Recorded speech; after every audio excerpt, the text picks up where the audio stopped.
भगवानुवाच अनाश्रितः कर्मफलं कार्यं कर्म करोति यः स सन्न्यासी च योगी च न निर्न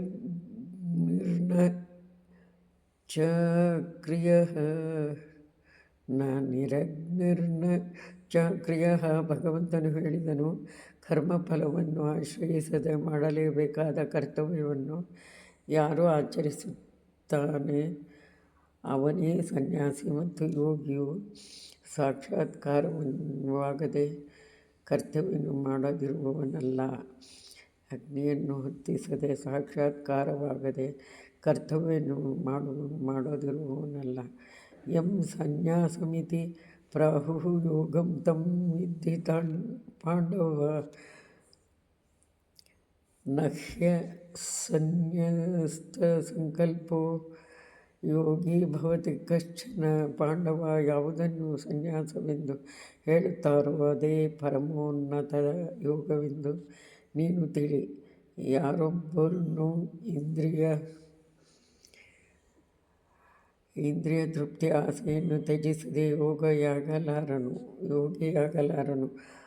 ಆರುಕ್ಷೋರ್ಮುನೇರ್ಯೋಗಂ ಕರ್ಮ ಕಾರಣಮುಚ್ಯತೆ.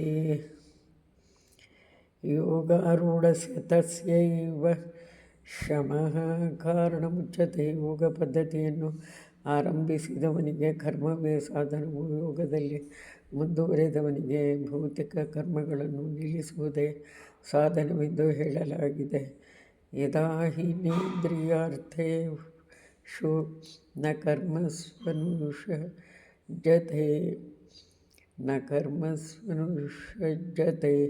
ಸರ್ವಸಂಕಲ್ಪ ಸನ್ಯಾಸಿ ಯೋಗಾರೂಢಸ್ತದುಚ್ಯತೆ. ಯಾವಾಗ ಸಕಲ ಬಯಕೆಗಳನ್ನು ತ್ಯಜಿಸಿ ಫಲಾಪೇಕ್ಷೆಯ ಕರ್ಮದಲ್ಲಿ ತೊಡಗದೆ ಇಂದ್ರಿಯ ತೃಪ್ತಿಗಾಗಿ ಕರ್ಮವನ್ನು ಮಾಡುವುದಿಲ್ಲವೋ ಆಗ ಯೋಗದಲ್ಲಿ ಉನ್ನತಿ ಹೊಂದಿದವನೆಂದು ಹೇಳಲ್ಪಡುತ್ತಾನೆ. ಉದ್ಧರೇದಾತ್ಮನಾತ್ಮಾನಂ ನಾತ್ಮಾನಮವ ಸಾಧಯೇತ್. ಆತ್ಮೈವ ಹ್ಯಾತ್ಮನೋ ಬಂಧುಃ ಆತ್ಮೈವ ರಿಪುರಾತ್ಮನಃ. ಮನಸ್ಸಿನಿಂದಲೇ